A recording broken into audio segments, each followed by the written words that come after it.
ఉండబోతుందా cinema? ఎలా ఉండబోతుంది? నేను ఇటువంటి తీశాను, కాకపోతే తీసినా కూడా అందులో నా మ్యాజిక్ ఎక్కువ డ్యూయట్లు అయ్యి ఉండి, ఇందులో ఎమోషనల్ పార్ట్ ఎక్కువ ఉంటుందమ్మా. మీ మ్యాజిక్ అంటే ఏదైనా ఒక ఫ్రూట్ అది అదే ఒట్టు ఒక్క షాట్ మటుకు నేను వెళ్ళి ఉసిరికాయ మట్టు పెట్టాను. అది పడాల్సిన చోట పడలేదు.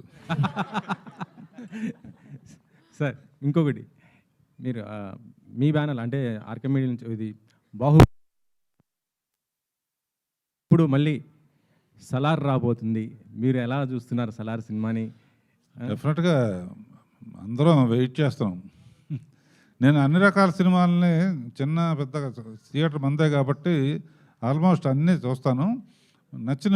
నచ్చంగానే వెంటనే డైరెక్టర్కి ఫోన్ చేసి పిలిచి మాట్లాడతాం. అందుకనే నాకు ఈ తరం డైరెక్టర్స్ అందరూ కూడా నాకు బాగా రెగ్యులర్ టచ్లో ఉంటారన్నమాట.